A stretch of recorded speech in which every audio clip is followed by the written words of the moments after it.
everybody, we're going to talk about bondage, kink, fetishes, and all that stuff, and BDSM, and is it good for your mental health? Hey everybody, my name is Tammy, and I'm a licensed mental health therapist in the state of Iowa and Alaska, and today I'm going to review The Idol. We're going to talk about Jocelyn and her relationships and her sex and all the stuff.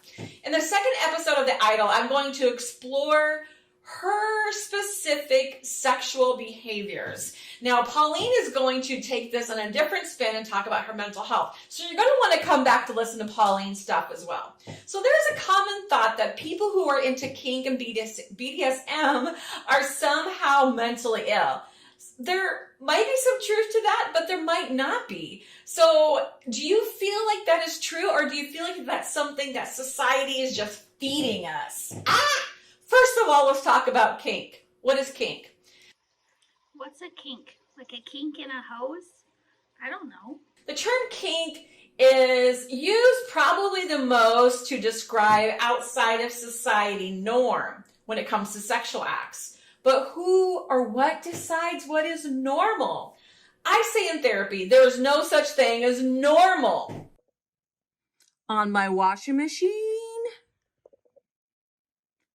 and my dryer. Those are the only things that is normal. What is kink? Some examples of kink could be bondage, discipline, dominance, submission, spanking, using leather, role-playing, expositionism, voyeurism. Oh my gosh, that's a mouthful. But let's use pop star Jocelyn as an example. In the second episode, she's getting ready to have an intimate moment with her man, a man that she just met, and his name is Tedros. The verdict's still out on him. And she's on the bed, and she's gently tied up by him, and from a distance, he's walking her through some stuff. Now, to be honest, I wanted to shut the TV off right then and there, but I didn't. I'm not sure why. It seemed a little bit porny. It was hard to watch, and it seemed kind of crunchy, and it was kind of yucky. But I stayed watching it for your guys' benefit because you're going to want to know about this stuff. I'm just curious. Can you tell me what a fetish is? Let's talk about what a fetish is. It could be an inanimate object like shoes, leather, a body part, or a type of person.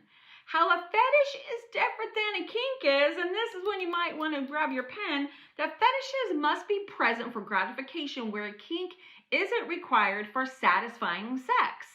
How it's been explained to me is a fetish isn't what the activity is or the object is, but it's like a sexual behavior someone can't get sexual without. A fetish is characterized by an obsession,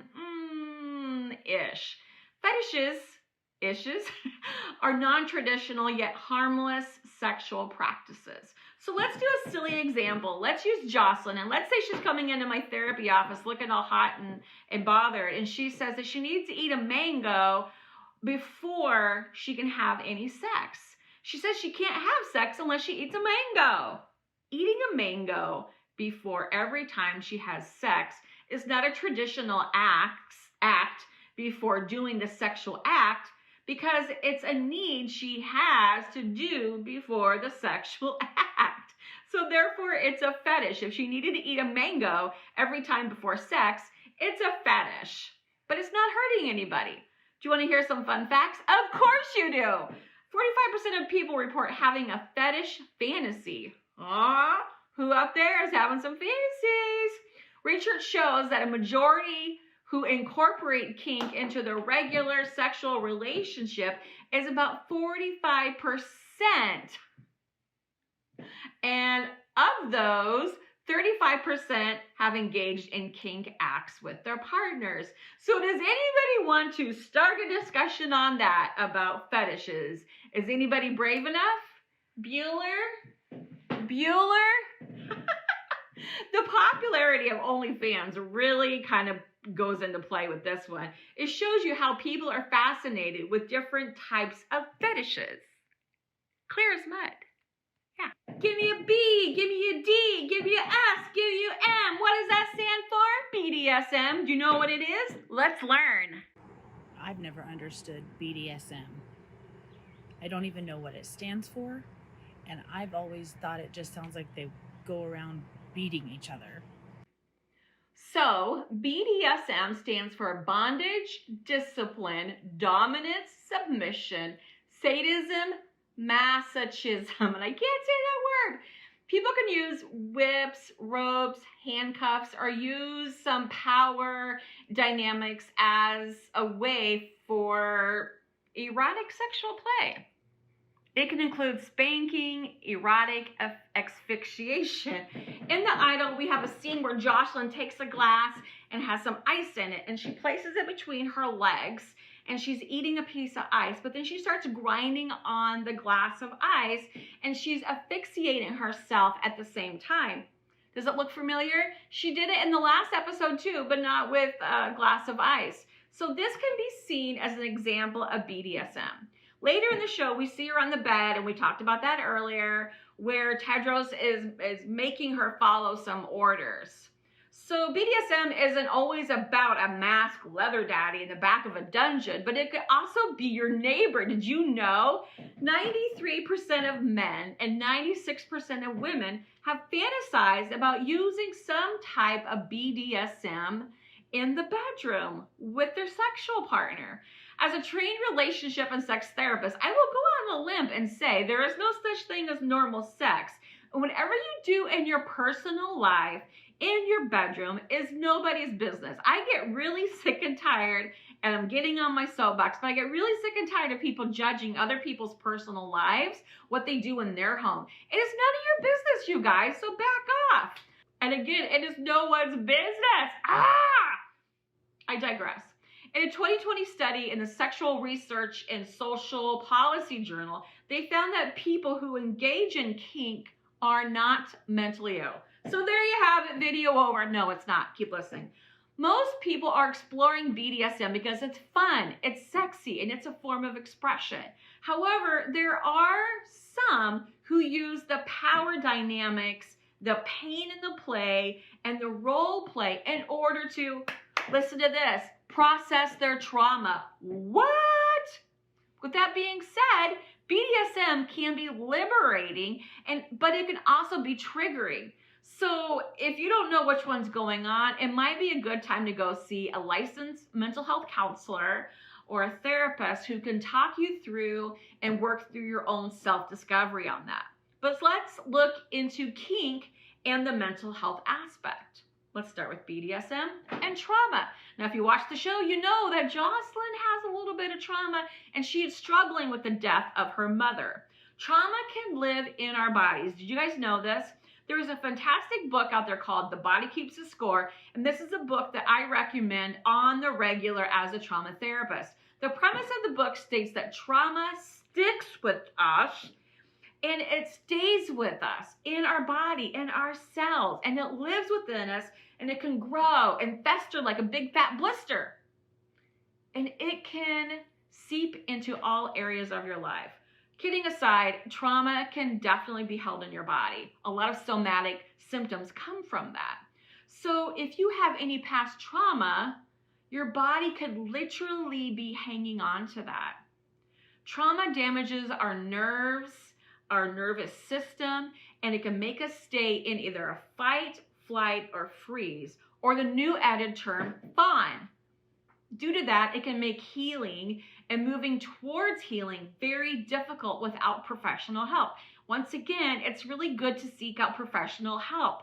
It is good for you. However, BDSM can promote healing in trauma survivors.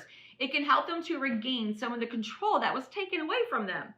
If we look at the traditional roles in a relationship between a submissive dominant, known as a sub-dom partnership, they negotiate, they consent, they talk about boundaries. And doing this can give people the ability to create safe interactions with each other. It can help them set up parameters within that relationship. And they get to reframe the trauma narrative, and they get to not be the victim this time around. And for some of us, pain play, using toys, restraints, can help as an outlet for some of their emotional pain as well. It can serve as an outlet as emotional pain or as physical pain. So remember what we said about trauma being held in the body. Well, doing BDSM can help move those emotions out through the body, and it can be very healing. So BDSM is promising, you guys, it could really help trauma victims, and it can help move them out of shame and guilt and help them accept themselves or accept their life or accept their bodies. The same is true with consensual voyeurism or exhibitionism, because it can also help them with trauma to be able to reclaim their sexuality. It seems empowering, doesn't it? Yes, it does. I am super excited to share this with you because a lot of people probably don't know this. So do you think, actually, what do you think about Jocelyn and all this? Is she using BDSM as a way to cope with her mental health issues? Or is she using it as a healthy outlet? Is it empowering her? Is it giving her a place to escape from the pop world nonsense and because she just feels so unstable right now, and that's where she has some control? Let us know in the comments below. I am here for it. I am actually really glad I continued to watch this episode, even though it got a little cringy and I felt super uncomfortable. But thinking about trauma and the way of how sex can help out with that, it is very positive. Now, while you're still here, I want you to hit that bell button. I want you to be alerted when we have new content. I want you to come back when Pauline comes back and talks about some more mental health aspect with the show The Idol and Jocelyn, and we give you real concrete examples of what it would be like to be Jocelyn, or we give you some fun terms like I did today. If you found this beneficial, give us a thumbs up. We really appreciate you, and we can't wait to see you next time. Bye.